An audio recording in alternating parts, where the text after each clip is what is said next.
최근 우리나라 보험회사는 대체투자 규모를 빠르게 확대하여 왔습니다. 2019년 9월 말 기준 생명보험회사의 대체투자 규모는 102조 원으로 2017년 말과 비교하여 23% 증가하였으며 해외 대체투자는 더욱 가파른 증가세를 기록한 것으로 알려져 있습니다. 한편 코로나19의 확산으로 인한 자산 수요 회복 둔화로 인해 일부 보험회사의 호텔, 오피스, 항공기 등 대체투자 자산에서 손실이 발생하였고 보험회사 대체투자 부실 확대에 대한 우려도 제기되고 있는 실정입니다. 이렇게 보험회사의 대체투자 규모가 빠르게 증가하고 부실 확대에 대한 우려가 높아지면서 보험회사 대체투자에 대한 관심도가 집중되고 있습니다. 그렇다면 보험회사는 왜 대체투자를 빠르게 확대하였으며 그 현황과 특징은 어떠한지에 대해서 살펴보도록 하겠습니다. 먼저 대체투자란 무엇인지에 대해서 간략히 알아보겠습니다. 대체투자는 주식, 채권 등 전통적인 투자 자산군에 포함되지 않는 대상에 대한 투자를 포괄하는 의미로 사용되며 보통 채권보다 수익률이 높고 주식보다는 변동성이 낮다는 특징이 있습니다. 대체투자를 분류하는 통일적 견해는 존재하지 않지만 일반적으로 대체투자는 사무주식, 헤지펀드, 부동산, 인프라, 상품 등의 자산으로 분류합니다. 글로벌 대체투자 리서치 기관인 프리퀸에 따르면 세계 대체투자 시장은 사모주식의 비중이 39%로 가장 높고 헤지펀드가 32%, 부동산이 9%, 그리고 인프라가 5%를 차지하고 있습니다.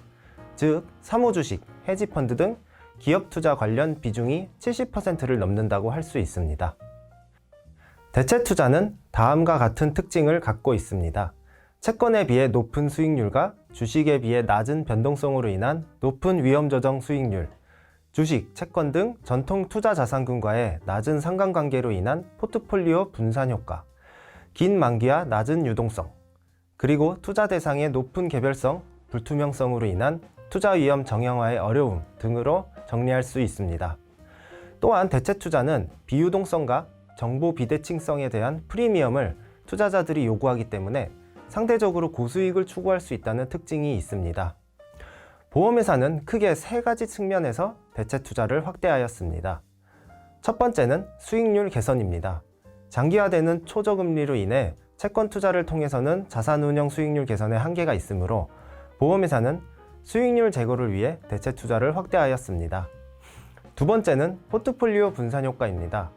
보험회사는 기존의 운영자산으로 보유하고 있던 주식, 채권 등과의 상관관계가 낮은 대체투자를 확대하여 포트폴리오 분산 효과를 얻을 수 있습니다. 세 번째는 장기투자입니다.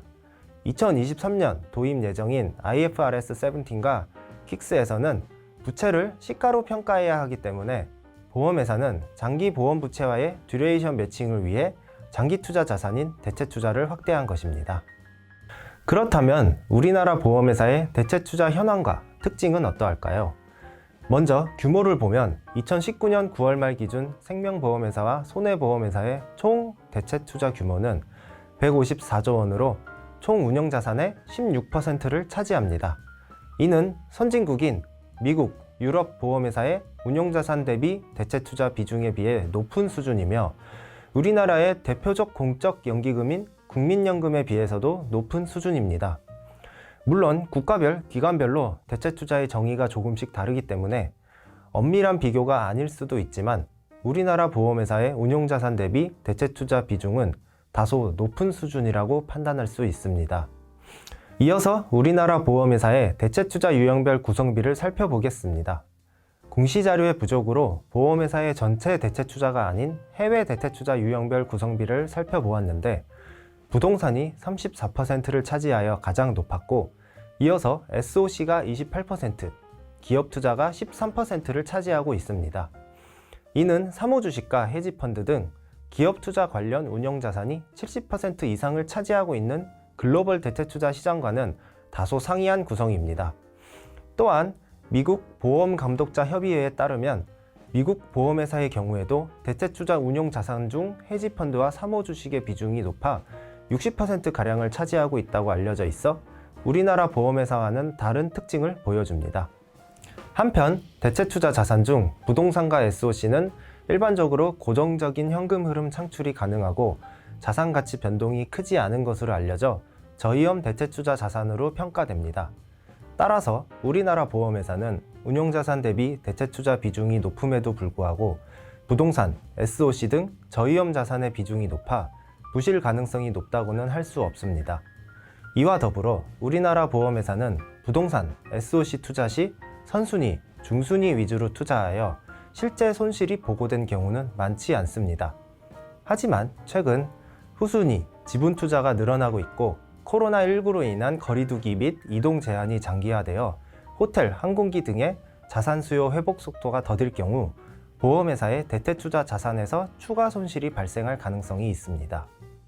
대체투자는 정보 비대칭성이 높고 개별 딜마다 특성이 모두 다르며 장기투자, 비유동성의 특징이 있기 때문에 투자 시에 사전적인 검토가 매우 중요합니다. 즉, 보험회사는 대체투자 심사, 평가를 위한 충분한 인력과 프로세스를 갖추고 있는지에 대한 점검이 필요합니다. 이를 위해서 보험회사는 각사별로 상황에 맞는 전략을 채택할 수 있을 것입니다. 중소형사의 경우에는 규모의 경제 측면에서 내부 조직체계 구성을 통한 편익보다 비용이 더 커질 수 있으므로 외부 위탁 운용 체계의 전문화가 필요할 것입니다. 그리고 내부 조직 체계 강화를 위한 역량이 충분한 보험회사는 장기적인 안목에서 투자 인력을 양성하고 전문화된 대체투자 프로세스 구축이 필요할 것입니다.